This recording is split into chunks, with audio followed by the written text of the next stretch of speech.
ശക്തി നൽകണമേ, വേഗം വരണമേ, സ്നേഹം പകരണമേ, ആത്മാവിലൊന്നു തൊടണമേ. ആരാധനയെ യേശുവേ, ഹല്ലേലൂയ മാറാനാഥാ, ഹല്ലേലൂയ മാറാനാഥാ. Come, Lord Jesus. Praise the Lord. Praise the Lord. Hallelujah. Hallelujah. പ്രിയപ്പെട്ട ദൈവമക്കളെ, ദൈവവചന ശുശ്രൂഷയിലേക്ക് യേശു ക്രിസ്തുവിൻ്റെ അത്ഭുത നാമത്തിൽ നിങ്ങൾക്കേവർക്കും സ്വാഗതം. Praise the Lord. Praise the Lord. Hallelujah. Hallelujah. ദൈവത്തിൻ്റെ വചനം ഓരോ കുടുംബങ്ങളിലും, രോഗികളുടെ മേലും, തടസ്സങ്ങളിരിക്കുന്നവരുടെ മേലും, ദുഷ്ടപീഡകളുള്ളവരുടെ മേലും വലിയ അത്ഭുതമായി അവിടെ നിന്ന് രൂപാന്തരപ്പെടുത്തുമാറാകട്ടെ. ആമേൻ. Praise the Lord. Praise the Lord. Praise the Lord. Praise the Lord. എല്ലാ കുട്ടികളെയും കുടുംബാംഗങ്ങളെയും അച്ഛൻ പ്രത്യേകം ഒന്ന് അഭിവാദനം ചെയ്യുകയാണ്. ഹല്ലേലൂയ. ഹല്ലേലൂയ. പ്രിയപ്പെട്ട സഹോദരങ്ങളെ, ഇന്ന് നാം ചിന്തിക്കുന്നത് ആഹാബും ബെൻഹദാദും എന്ന വിഷയത്തെക്കുറിച്ചാണ്. ആ പേരുകൾ നിങ്ങൾക്കൊന്ന് ഉറക്കെ പറയാമോ? ആഹാബും ബെൻഹദാദും. രണ്ട് രാജാക്കന്മാരുടെ പേരുകളാണത്. ആഹാബ് എന്നുള്ളത് ഇസ്രായേൽ രാജ്യത്തിൻ്റെ രാജാവിൻ്റെ പേരാണ്. ആ കാലഘട്ടത്തിൽ ഇസ്രായേലിൻ്റെ തൊട്ടടുത്തുണ്ടായിരുന്ന സിറിയ രാജ്യത്തിൻ്റെ രാജാവിൻ്റെ പേരാണ് ബെൻഹദാദ്. ഇവർ രണ്ടുപേരും അയൽക്കാരാണ്, ഒരേ സമയത്ത് ഭരണം നടത്തിക്കൊണ്ടിരുന്നവരാണ്, ആഹാബും ബെൻഹദാദും. ഇങ്ങനെ ഇരിക്കുമ്പോൾ ബെൻഹദാദ് എന്ന രാജാവിന്, സിറിയ രാജാവിന് ആഹാബിൻ്റെ രാജ്യത്തെ ആക്രമിച്ച് കീഴടക്കണമെന്ന് കലശലായ ആഗ്രഹമുണ്ടായി. രാജാക്കന്മാരുടെ 1-ാം പുസ്തകം 20-ാം അധ്യായം 1-ാമത്തെ വാക്യത്തിലാണ് നാം അത് വായിക്കുന്നത്. നമുക്കതൊന്ന് വായിച്ച് കേൾക്കാം. സിറിയ രാജാവായ ബെൻഹദാദ് പടയൊരുക്കി 32 നാടുവാഴികൾ തങ്ങളുടെ കുതിരകളോടും രഥങ്ങളോടും കൂടെ അവൻ്റെ പക്ഷം ചേർന്നു. അവൻ ചെന്ന് സമറിയയെ വളഞ്ഞ് ആക്രമിച്ചു. ഹല്ലേലൂയ. ഹല്ലേലൂയ. പ്രിയപ്പെട്ട സഹോദരങ്ങളെ, സമറിയ ഇസ്രായേൽ രാജ്യത്തിൻ്റെ തലസ്ഥാനമാണ്. ഇപ്പം ഇന്ത്യയുടെ തലസ്ഥാനമാണ് ന്യൂഡൽഹി. അതുപോലെ സമറിയ ഇസ്രായേൽ രാജ്യത്തിൻ്റെ തലസ്ഥാനമാണ്. അപ്പോൾ ഈ സിറിയ രാജാവ് ഇസ്രായേൽ രാജ്യത്തിൻ്റെ തലസ്ഥാനം വളഞ്ഞ് വലിയ സന്നാഹങ്ങളോടെ അത് വളഞ്ഞ് ആക്രമിക്കാൻ വേണ്ടി പദ്ധതിയിട്ട് അതിന് ചുറ്റിനും പാളയമടിച്ചു. അതിനുശേഷം ദൂതന്മാരെ ഇസ്രായേൽ രാജാവായ ആഹാബിൻ്റെ അടുത്തേക്ക് അയച്ചു. 2 മുതൽ 6 വരെയുള്ള തിരുലിഖിതങ്ങൾ. അവൻ പട്ടണത്തിലേക്ക് ദൂതന്മാരെ അയച്ച് ഇസ്രായേൽ രാജാവായ ആഹാബിനെ അറിയിച്ചു. ബെൻഹദാദ് അറിയിക്കുന്നു, നിന്റെ വെള്ളിയും സ്വർണവും എൻ്റേതാണ്, നിന്റെ സുന്ദരികളായ ഭാര്യമാരും മക്കളും എനിക്കുള്ളതാണ്. ഇസ്രായേൽ രാജാവ് പറഞ്ഞു, പ്രഭോ, രാജാവായ അങ്ങ് പറയുന്നത് പോലെ തന്നെ ഞാനും എനിക്കുള്ളതും അങ്ങയുടേതാണ്. അവൻ്റെ ദൂതന്മാർ വന്ന് വീണ്ടും പറഞ്ഞു, ബെൻഹദാദ് അറിയിക്കുന്നു, നിന്റെ വെള്ളിയും സ്വർണവും ഭാര്യമാരും പുത്രന്മാരും എനിക്കുള്ളതാണെന്ന് ഞാൻ പറഞ്ഞിരുന്നല്ലോ. നാളെ ഈ നേരത്ത് ഞാൻ എൻ്റെ സേവകന്മാരെ അയക്കും. അവർ നിന്റെ അരമനയും സേവകന്മാരുടെ വീടുകളും പരിശോധിച്ച് എനിക്ക് ഇഷ്ടമുള്ളതെല്ലാം എടുത്തുകൊണ്ട് പോരും. എനിക്ക് ഇഷ്ടമുള്ളതെല്ലാം അവിടെ നിന്ന് വാരി വലിച്ച് കൊണ്ടുവരാവുന്ന മുഴുവനും ഞാൻ എടുത്തുകൊണ്ട് വരും. എന്നെ തടയാൻ എനിക്ക് കഴിയുകയില്ല, പറ്റുമെങ്കിൽ തടഞ്ഞോ. ഈ വിധത്തിൽ അഹങ്കാരം സംസാരിക്കുകയാണ്. ഈ സമയത്ത് ഇസ്രായേൽ രാജാവ് നിസ്സഹായനായി. എന്തു ചെയ്യും? എതിർത്ത് നിൽക്കാൻ ശക്തിയില്ല, സൈന്യമില്ല, ആളില്ല. എന്തു ചെയ്യും? അദ്ദേഹം സേവകന്മാരെയും ദേശാധിപതികളെയും ശ്രേഷ്ഠന്മാരെയും എല്ലാവരെയും വിളിച്ചുകൂട്ടി. 7-ാമത്തെ വാക്യത്തിൽ നമ്മൾ വായിക്കുകയാണ്, അദ്ദേഹം ഒരു ആലോചന സംഘത്തെ കുറേ പേരെ വിളിച്ചുകൂട്ടി. എന്തു ചെയ്യും ഈ സമയത്ത് എന്ന് ആലോചന ചോദിക്കുകയാണ്. വായിക്കാം. അപ്പോൾ ഇസ്രായേൽ രാജാവ് എല്ലാ ശ്രേഷ്ഠന്മാരെയും വിളിച്ചുകൂട്ടി പറഞ്ഞു, ഇതാ ഇവൻ നമ്മെ നശിപ്പിക്കാൻ ഒരുങ്ങുന്നു.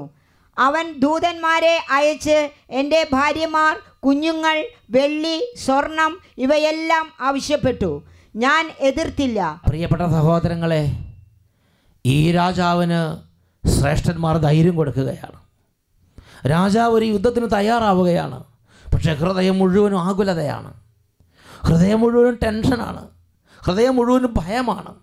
നമ്മുടെ ജീവിതത്തിലും ഇതുപോലുള്ള ഭയം, ആകുലത, അവ്യക്തത, മുന്നോട്ട് നീങ്ങുമ്പോൾ മുഴുവൻ ഇരുട്ട്. ഈ യുദ്ധം എന്തായിത്തീരും? ഇതെങ്ങനെ അവസാനിക്കും? ഇത് എവിടെ ചെന്ന് അവസാനിക്കും? ഇങ്ങനെ എല്ലാം കൂടി മനസ്സ് കലങ്ങിയിരിക്കുന്ന സമയം. ആ സമയത്ത് ദൈവത്തിൻ്റെ വചനം, ദൈവത്തിൻ്റെ ദൂത്, ദൈവത്തിൻ്റെ പ്രവാചകൻ രാജാവിനെ അറിയിക്കുകയാണ്. അതാണ് തുടർന്ന് 13-ാമത്തെ തിരുലിഖിതം. അപ്പോൾ ഒരു പ്രവാചകൻ ഇസ്രായേൽ രാജാവായ ആഹാബിനെ സമീപിച്ച് പറഞ്ഞു, കർത്താവ് അരുളി ചെയ്യുന്നു, ഈ മഹാസൈന്യത്തെ നീ കണ്ടില്ലേ? അതിൻ്റെ മേൽ നിനക്ക് ഞാൻ ഇന്ന് വിജയം നൽകും. ഞാനാണ് കർത്താവ് എന്ന് നീ അറിയും. ആഹാബ് ചോദിച്ചു, ആരാണ് പൊരുതുക? പ്രവാചകൻ പറഞ്ഞു, കർത്താവ് കൽപ്പിക്കുന്നു, ദേശാധിപതികളുടെ സേവകന്മാർ യുദ്ധം ചെയ്യട്ടെ. ആഹാബ് ചോദിച്ചു, ആരാണ് തുടങ്ങേണ്ടത്? നീ തന്നെ. പ്രവാചകൻ പ്രതിവചിച്ചു, ഇത് ദൈവത്തിൻ്റെ ഒരു ഇഷ്ടം ദൈവം വെളിപ്പെടുത്തിയതാണ്. തക്ക സമയത്ത് ദൈവത്തിൻ്റെ വചനം വരികയാണ്. പ്രവാചകൻ അറിയിക്കുന്നത് ദൈവത്തിൻ്റെ ദൂതാണ്. പ്രവാചകൻ അറിയിക്കുന്നത് ദൈവത്തിൻ്റെ വചനമാണ്. ഈ മനുഷ്യൻ്റെ ചങ്ക് കലങ്ങി കിടക്കുകയാണ്. മനുഷ്യൻ്റെ ഹൃദയം സംശയം കൊണ്ടും അവ്യക്തത കൊണ്ടും ഭയം കൊണ്ടും ആകുലത കൊണ്ടും മൂടപ്പെട്ടിരിക്കുകയാണ്. അപ്പോൾ ഇതാ ദൈവം തൻ്റെ വചനം പ്രവാചകനിലൂടെ ആ രാജാവിനെ അറിയിച്ചു കൊടുക്കുകയാണ്. ആ പ്രവാചകനിലൂടെ കർത്താവ് പറഞ്ഞു, ഇതാ ഈ മഹാസൈന്യത്തിൻ്റെ മേൽ ഞാൻ ഇന്ന് നിനക്ക് വിജയം നൽകും. ദൈവത്തിൻ്റെ ഒരു വചനമാണത്. ഉടനെ പ്രവാചകനോട് രാജാവ് ചോദിക്കുകയാണ്, ഞാനപ്പോൾ യുദ്ധത്തിന് പോകാം അല്ലേ? യുദ്ധത്തിന് പോകുമ്പോൾ ആരാണ് യുദ്ധം തുടങ്ങേണ്ടത്? എങ്ങനെയൊക്കെ ചെയ്യേണ്ടത്?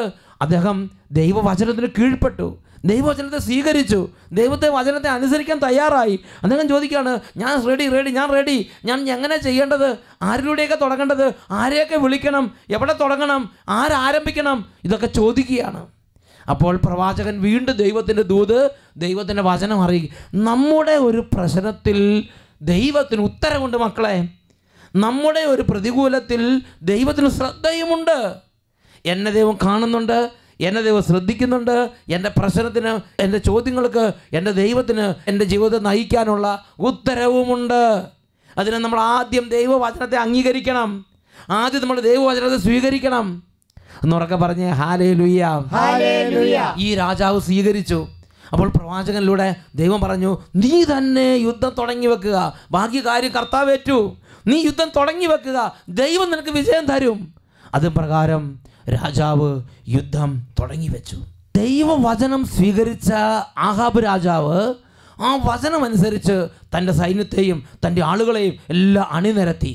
ഈ കാര്യം ഇതാ ബെൻഹദാദിൻ്റെ ദൂതന്മാർ കണ്ടു. ആ വചനം നമുക്കൊന്ന് വായിക്കാം. 16 തൊട്ട് 18 വരെ വാക്യങ്ങൾ. അവർ ഉച്ചനേരത്ത് പുറപ്പെട്ടു. അപ്പോൾ ബെൻഹദാദും അവൻ്റെ പക്ഷം ചേർന്ന 32 നാടുവാഴികളും കൂടാരങ്ങളിൽ മദ്യപിച്ച് ഉന്മത്തരായിക്കൊണ്ടിരുന്നു. ദേശാധിപതികളെ സേവകന്മാർ ആദ്യം പുറപ്പെട്ടു. കാവൽ സംഘം മടങ്ങിച്ചെന്ന് സമറിയായിൽ നിന്ന് സൈന്യം വരുന്നുണ്ടെന്ന് ബെൻഹദാദിനെ അറിയിച്ചു. അവൻ കൽപ്പിച്ചു, അവർ വരുന്നത് സമാധാനത്തിലാണെങ്കിലും യുദ്ധത്തിലാണെങ്കിലും അവരെ ജീവനോടെ പിടിക്കുവിൻ. അവരെ ജീവനോടെ പിടികൂടുവിൻ. അവനെ കൈയോടെ ജീവനോടെ പിടികൂടി അവനെ ചുട്ടരിക്കണം. ആ വിധത്തിലുള്ള ക്രൂരമായ വാക്കുകൾ പറഞ്ഞ് ഓർഡർ കൊടുക്കുകയാണ്. പ്രിയപ്പെട്ട സഹോദരങ്ങളെ, അങ്ങനെ പിടികൂടാൻ വേണ്ടി ബെൻഹദാദിൻ്റെ ആളുകൾ അങ്ങനെ ആഹാബ് രാജാവിൻ്റെ മേൽ അങ്ങനെ ചെല്ലുകയാണ്. ഈസി ആയിട്ട് ചെന്നിങ്ങ് പിടിച്ചോണ്ട് പോരാം. താറാവുംകുള്ളിൽ താറാവിനെ എടുത്തുകൊണ്ട് വരുന്നവരെ ഇങ്ങനെ വരാമെന്ന് വിചാരിച്ചാണ് വേഗം അങ്ങോട്ട് ചൊല്ലുന്നത്. അപ്പോൾ സൈന്യങ്ങളുടെ ദൈവമായ കർത്താവ് ഈ ജനത്തിന് വേണ്ടി പൊരുതുന്ന കാര്യത്തെക്കുറിച്ച് അവർക്ക് ഉൾക്കാഴ്ചയില്ലായിരുന്നു. 19 മുതൽ 21 വാക്യങ്ങൾ. എങ്ങനെയാണ് കർത്താവ് ഇവർക്ക് വേണ്ടി പ്രവർത്തിച്ചത്? ദേശാധിപതികളുടെ സേവകന്മാരും അവരുടെ പിന്നിൽ സൈന്യവും നഗരത്തിൽ നിന്ന് പുറപ്പെട്ടു. ഓരോരുത്തരും തനിക്കെതിരെ വന്നവനെ വധിച്ചു. സിറിയക്കാർ പലായനം ചെയ്തു. ഇസ്രായേൽ അവരെ പിന്തുടർന്നു. സിറിയ രാജാവായ ബെൻഹദാദ് കുതിരപ്പുറത്ത് കയറി ഏതാനും കുതിരപ്പടയാളികളോടൊപ്പം രക്ഷപ്പെട്ടു. ഇസ്രായേൽ രാജാവ് പടക്കളത്തിലെത്തി കുതിരകളും രഥങ്ങളും സ്വന്തമാക്കി. സിറിയക്കാർ കൂട്ടക്കൊലയ്ക്ക് ഇരയായി. വലിയ ഒരു വിജയം ആഹാബ് രാജാവിന് ദൈവം കൊടുക്കുകയാണ്. പ്രിയപ്പെട്ട ദൈവമക്കളെ, ഇന്നത്തെ കാലത്തിൻ്റെ ഒരു പ്രത്യേകതയാണ് ദൈവവചനം കേൾക്കാൻ ഒരു മടുപ്പ്, ദൈവവചനത്തോടൊരു വിരക്തി. ധ്യാനം കൂടാൻ താല്പര്യമില്ല, ബൈബിൾ വായിക്കാൻ താല്പര്യമില്ല, ദേവാലയത്തിലുള്ള വചന ശുശ്രൂഷകളിൽ പങ്കെടുക്കാൻ താല്പര്യമില്ല, ടി വിയിലൂടെ വരുന്ന വചന ശുശ്രൂഷകൾ കേൾക്കാനും താല്പര്യമില്ല. സത്യത്തിൽ ദൈവവചനം അയക്കുമ്പോൾ ദൈവത്തിൻ്റെ മനസ്സിൻ്റെ ഉള്ളിൽ ഒരു ഉദ്ദേശമുണ്ട്. എന്താണ് ആ ഉദ്ദേശം? എസെക്കിയേൽ പ്രവചനത്തിൽ 20-ാം അധ്യായം 21-ാമത്തെ വാക്യത്തിൽ നാം അത് വായിക്കുന്ന പ്രകാരമാണ്. എസെക്കിയേൽ 20:21 ജീവിക്കേണ്ടതിന് മനുഷ്യൻ പാലിക്കേണ്ട എൻ്റെ പ്രമാണങ്ങൾ പാലിക്കുന്നതിൽ അവർ ശ്രദ്ധിച്ചില്ല. നമ്മുടെ ഒരു വീഴ്ചയാണത്. ദൈവം നമുക്ക് വചനം തന്നിട്ടുള്ളത് നമ്മൾ ജീവിക്കണം, നമുക്ക് വിജയമുണ്ടാകണം, നമുക്ക് സമാധാനം ഉണ്ടാകണം, നമുക്ക് സമൃദ്ധി ഉണ്ടാകണം, അഭിവൃദ്ധി ഉണ്ടാകണം. ഇതിനു വേണ്ടിയാണ് ദൈവം തൻ്റെ പ്രവാചകന്മാരിലൂടെ ദൈവവചനത്തെ അയക്കുന്നത്. ദൈവം തൻ്റെ പ്രവാചകന്മാരെ നമ്മുടെ കാലത്ത്, നമ്മുടെ നാട്ടിൽ, നമ്മുടെ വീട്ടിൽ ഈ കാലഘട്ടം ദൈവം അയക്കും. വൈദികരെയോ സിസ്റ്റേഴ്സിനെയോ വചനപ്രഘോഷകരെയോ ആരിലൂടെയെങ്കിലും ദൈവം തൻ്റെ ദൂതുകൾ നമ്മെ അറിയിച്ചു കൊണ്ടിരിക്കും. ജെറമിയ പ്രവചനത്തിൽ 6-ാം അധ്യായം അതിൽ 17-ാം തിരുലിഖിതം, ഞാൻ നിനക്ക് വേണ്ടി കാവൽക്കാരെ നിയമിച്ചു, കാഹളത്തിന് ചെവിയോർക്കുക എന്ന് പറയുകയും ചെയ്തു. അപ്പോൾ ദൈവമാണ് നമുക്ക് തക്ക സമയത്ത് വചനം അയച്ചു തരുന്നത്. ഞാനും നിങ്ങളും ആ വചനം സ്വീകരിക്കണം. നമ്മുടെ കടബാധ്യത മാറാൻ, സ്കൂളിലെ പരാജയങ്ങളിൽ നിന്ന് നമ്മളെ വിജയത്തിലേക്ക് കൊണ്ടുപോകാൻ, കൃഷിയിടങ്ങളിലെ നാശങ്ങൾ മാറാൻ, വിജയം തരാൻ വേണ്ടിയാണ് ദൈവം വചനം അയക്കുന്നത്. ആത്മീയ ജീവിതത്തിൽ വിജയം വേണം, പാപത്തോടുള്ള പോരാട്ടത്തിൽ വിജയം വേണം, കുടുംബ പ്രശ്നങ്ങളിൽ നമുക്ക് വിജയം വേണം. സകലത്തിലും വിജയം ഉണ്ടാകാൻ വേണ്ടിയാണ് ദൈവവചനങ്ങൾ നമുക്കായി നൽകുന്നത്.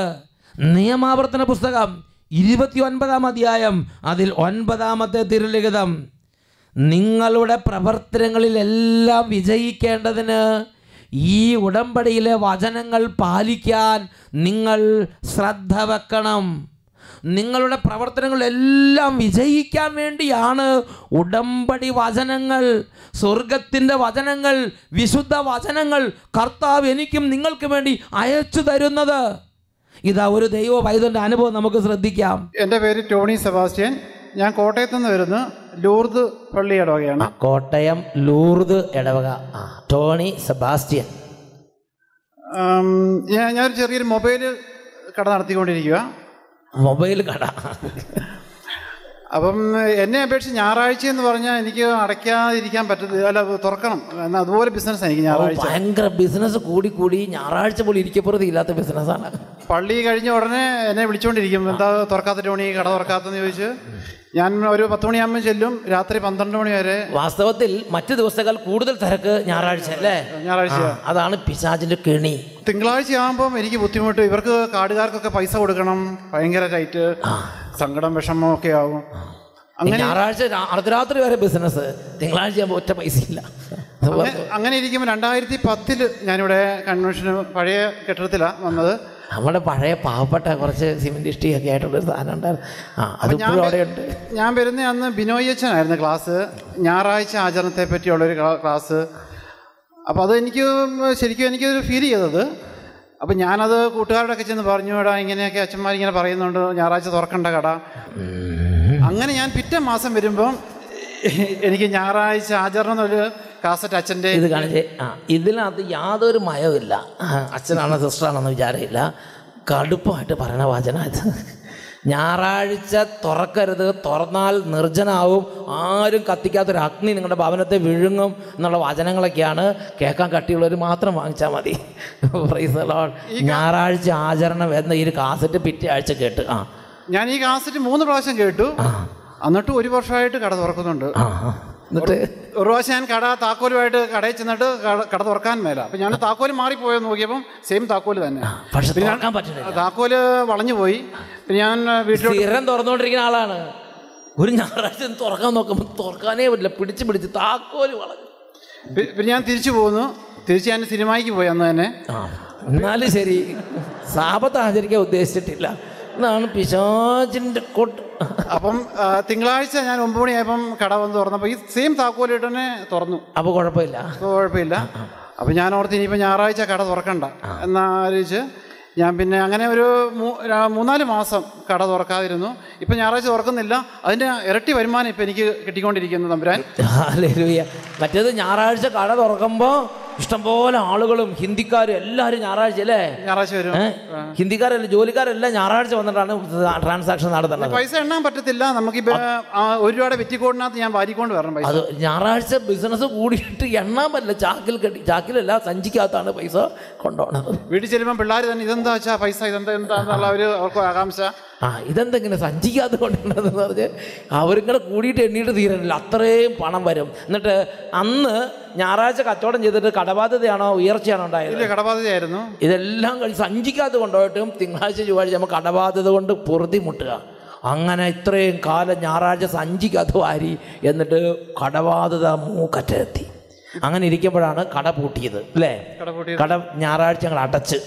ഈ ലാഭം എനിക്ക് വേണ്ട, ഇനി സഞ്ചിക്കകത്ത് നിറച്ചും കൊണ്ട് എനിക്ക് എണ്ണാൻ പോലും പറ്റാത്ത അത്ര പണം ഈ ഞായറാഴ്ച കിട്ടും. വേണ്ട, കർത്താവ് പറഞ്ഞത് ഉഴവ് കാലത്തും കൊയ്ത്ത് കാലത്തും ഒരുപോലെ സാപത്ത് ആചരിക്കണം.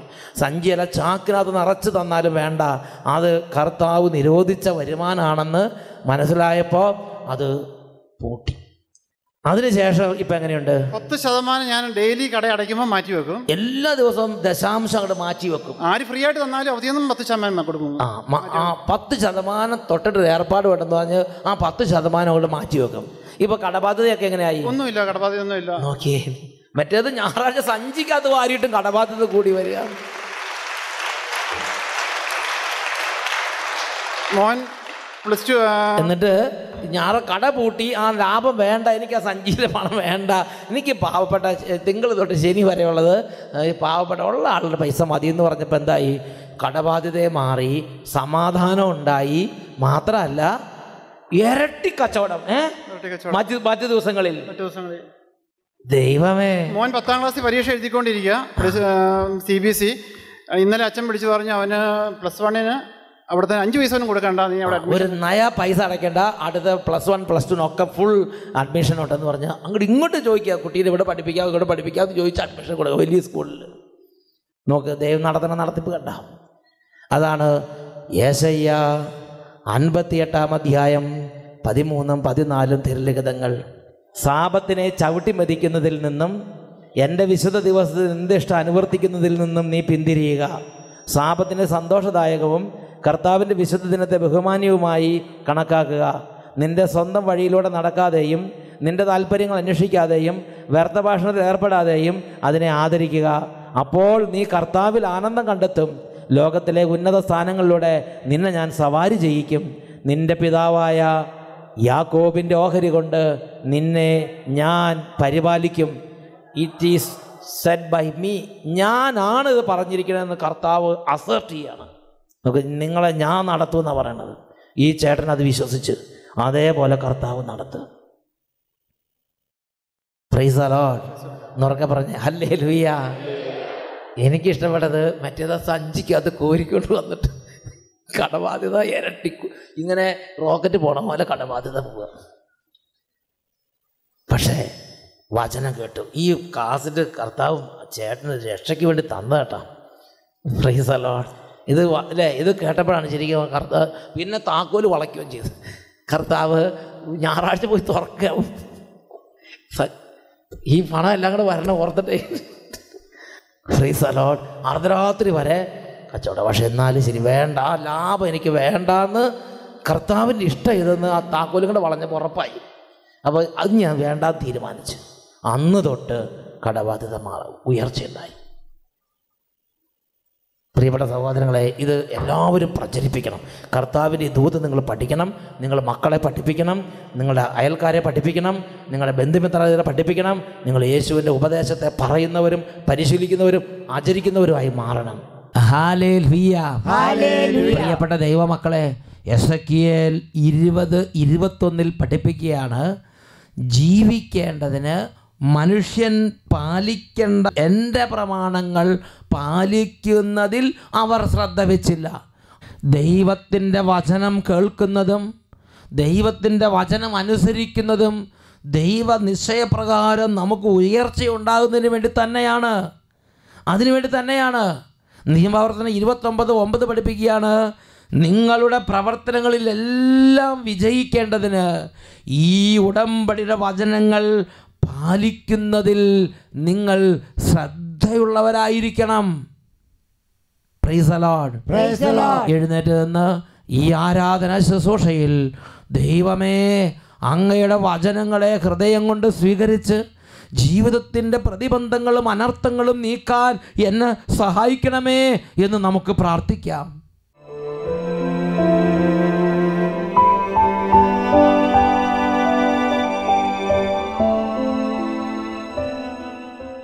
പരിശുദ്ധ കുർബാന എഴുന്നള്ളിച്ച് വെച്ച് ആരാധന നടത്തുന്ന സമയത്ത് ദിവ്യകാരുണ്യ ഈശോയിലേക്ക് നോക്കി യേശുവേ എന്ന് നിലവിളിച്ച് കരഞ്ഞ് പ്രാർത്ഥിച്ച ആയിരക്കണക്കിന് ദൈവമക്കളുടെ ജീവിതത്തിൽ തൽക്ഷണം അത്ഭുതങ്ങളുണ്ടായതായി അവർ അനേകർ സാക്ഷ്യപ്പെടുത്തിയിട്ടുണ്ട്. ഈ നിമിഷം നിലവിളിച്ച് പ്രാർത്ഥിക്കുന്ന 10,000-കണക്കിന് കുടുംബങ്ങളിൽ വലിയ അത്ഭുതങ്ങൾ കർത്താവായ യേശുവിൻ്റെ നാമത്തിൻ്റെ മഹത്വത്തിന് വേണ്ടി ഇന്ന് സംഭവിക്കും എന്ന് പരിശുദ്ധാത്മാവ് വെളിപ്പെടുത്തുന്നുണ്ട്.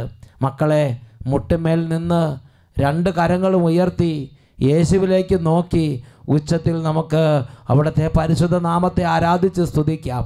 അവിടുത്തെ നാമത്തെ നമുക്ക് വിളിച്ചപേക്ഷിക്കാം. ഹല്ലേലൂയ, ഹല്ലേലൂയ, ഹല്ലേലൂയ.